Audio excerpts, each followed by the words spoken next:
students, how are you?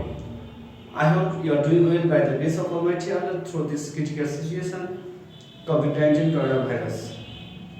Dear students, in my last class I taught you two rules of change sentence assertive to interrogative. Have you any problem about that two rules? I hope you have no problem. If you have any problem, please question me. I will answer you. প্রিয় শিক্ষার্থীবৃন্দ, আমাদের আজকের আমরা নতুন আরো কয়েকটা টপিকের rules শিখব। এই রুলসগুলো আমরা ভালোভাবে খাতায় লিখে রাখব। My dear students, today I would like to teach you another rule of change sentence assertive to interrogative. Number 3. Look at the board and watch attentively. Thank you. My dear students, you can see assertive to interrogative. Rule number 3. Everybody, everyone, all, every plus noun.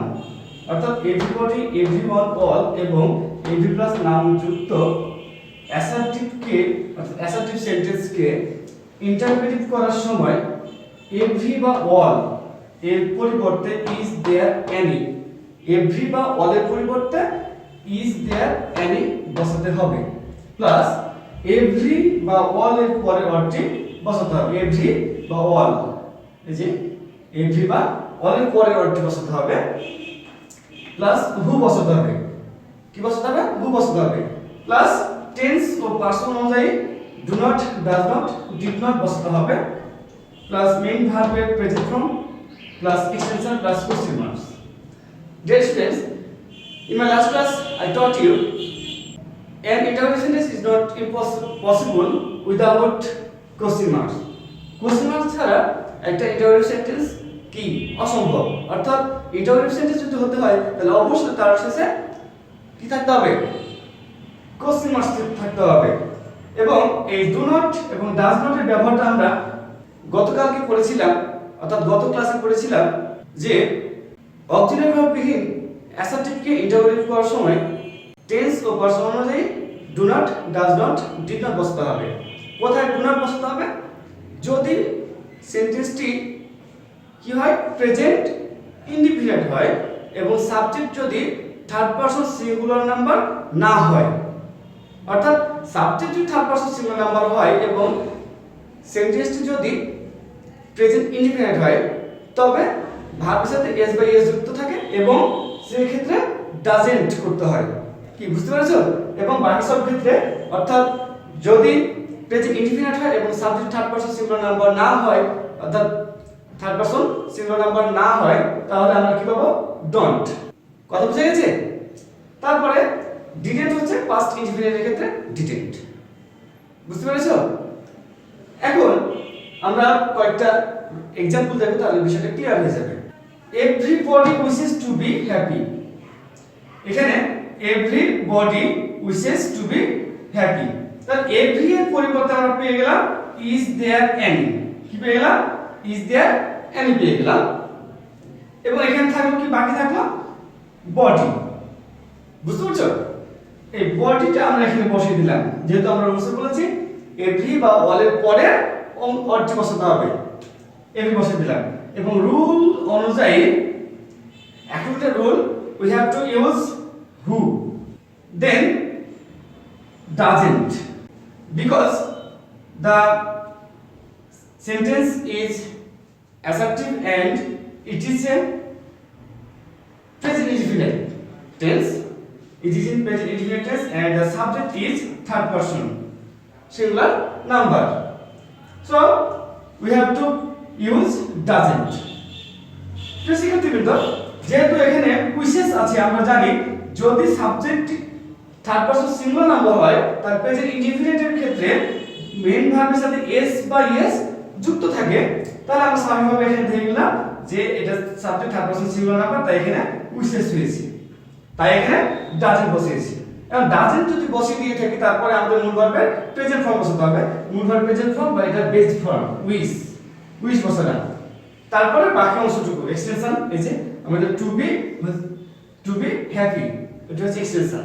বুঝতে পেরেছো? এবং at the end of the sentence I use here question mark. যদি question mark না থাকে তাহলে কি হবে? question mark না থাকলে সেন্টেন্সটি পুরোটাই বাতিল হবে এবং পূর্ণ 1 নম্বর কাটা পড়বে। অর্থাৎ 1 নম্বর থাকলে 1 নম্বর কাটা পড়বে। অর্থাৎ question mark অবশ্যই খেয়াল রাখবে তোমরা। আমরা পরীক্ষা কি করি? সহজ পড়ে আমরা একটু তাড়াতাড়ি করে লিখতে গিয়ে question mark দিতে ভুলে যাই, তখন নাম্বার আমাদের কম চলে আসে। অতএব মাথায় রাখতে we have to keep in mind that we have to put question mark at the end of any interrogative sentence. Understand? Next rule, next example, every mother loves her child. প্রত্যেক মাতার বাচ্চাদের ভালোবাসে, ছেলে মেয়েদের সন্তানদের ভালোবাসে। তাহলে every এর পরিবর্তে পেলাম is there any, is there any। তারপরে ওয়ার্ডটি পেলাম মাদার, এখানে লাভস আছে, আমরা হু পেয়ে গেলাম রুলসে এবং ডাজেন্ট হলো, কারণ আমরা এখানে দেখতে পাচ্ছি যে লাভস আছে, এস বা এস যুক্ত আছে, অর্থাৎ সাবজেক্টটি থার্ড পারসন সিঙ্গুলার নাম্বার, তাই এখানে ডাজেন্ট হয়েছে। মূল verb present form love, have child extension এবং সবশেষে কোশ্চেন মার্ক। বুঝতে পেরেছো? কোন প্রশ্ন আছে তোমাদের?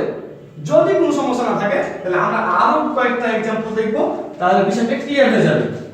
আমরা আরো কয়েকটা एग्जांपल যদি দেই তাহলে কি হবে? এভরি বডি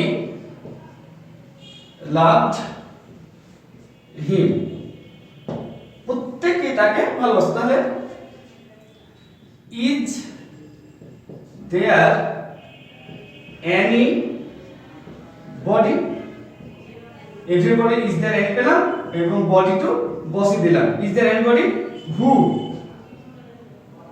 হু পেয়ে গেলাম রুলস অনুযায়ী। এখানে দেখো পাস্টে আছে লেফট, লাভড, লাভড হলে কি পাস্টে আছে, তাহলে এখানে কি হবে? ডিডেন্ট, হু ডিডেন্ট লাভ হিম। এই লাভ হলো কারণ হলো যে মূল ভার্বের প্রেজেন্ট ফর্ম বসাতে হবে। কি বুঝতে পেরেছো? যদি বুঝতে পেরে থাকো তাহলে আমি আর एग्जांपल দিয়ে তোমার ভাষায় আরো প্র্যাকটিস করবে। The more you practice, the more you learn. The more you read, the more you learn. Practice makes man perfect. তোমার ভাষা প্র্যাকটিস করবে, দেখবে যে তোমাদের প্রবলেমগুলো সলভ হয়ে গেছে। যদি কোনো সমস্যা থাকে তাহলে আমি আছি, আমি তোমাদের সলভ করে দেব। তাহলে আমরা অ্যাসাইনমেন্ট লেভেলের আরো একটা রুলস শেষ করলাম। কি কোনো সমস্যা আছে তোমাদের? সমস্যা না তাহলে আমরা তার পরবর্তী রুলসে চলে যাব। তোমরা দেখতে থাকো। Dear students, now number 4, nobody, no one, none যুক্ত অ্যাসার্টিভকে ইন্টারোগেটিভ করার সময় nobody, no one, none এর পরিবর্তে শুরুতে হু বসাতে হবে। কি বসাতে হবে? হু বসাতে হবে plus extension plus question mark বসাতে হবে। বুঝতে পেরেছো? খুব সহজ একটা rules. nobody, no one, none যুক্ত অ্যাসার্টিভকে ইন্টারোগেটিভ করার সময় nobody, no one, none এর পরিবর্তে শুরুতে হু বসাতে হবে plus extension plus question mark বসাতে হবে। তাহলে দেখো এখানে কয়েকটা एग्जांपल আছে। nobody loves a tater, nobody loves a tater। তাহলে nobody এর পরিবর্তে আমরা হু বসিয়ে দিলাম, বাকি সব ঠিক থাকলো, কিন্তু আমি এখানে কোশ্চেন মার্ক দিই নাই, তাহলে আমার ভুল হয়ে যাবে। কোশ্চেন মার্ক না দিলে ভুল হয়ে যাবে, তাহলে অবশ্যই কোশ্চেন মার্ক দিতে হবে। none can do this, who can do this, সব ঠিক আছে, কিন্তু আমি এখানে কোশ্চেন মার্ক দিই নাই, ওই জন্য এটা ভুল হয়ে যাবে। বুঝে গেছে? তারপরে no one can change our fate, আমাদের ভাগ্যকে পরিবর্তন করতে পারবে না। তাহলে who can, none এর পরিবর্তে কি বসালাম?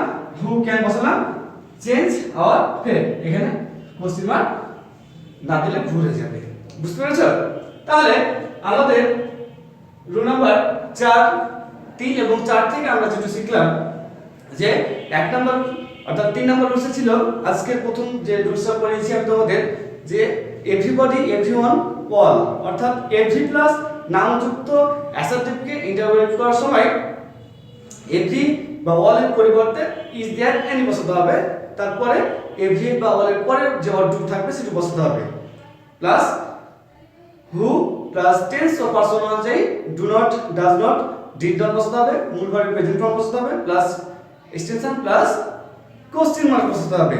আর আজকে এই দ্বিতীয় রুলস যেটা পড়লাম, অর্থাৎ আজকে দ্বিতীয় রুলস যেটা পড়লাম যে নোবডি, নো ওয়ান নাউন যুক্ত অ্যাসার্টিভকে ইন্টারোগেটিভ করার সময় নোবডি, নো ওয়ান নাউনের পরিবর্তে হু বসাতে হবে এবং বাকি সব ঠিক থাকবে, শেষে কোশ্চেন মার্ক বসাতে হবে। বুঝতে পেরেছো? If you understand my lecture, I hope you will able to change assertive sentence into interrogative sentence and vice versa. Dear students, that's all for today. In my next class, we will meet each other. Thank you very much. Assalamu alaikum wa rahmatullah.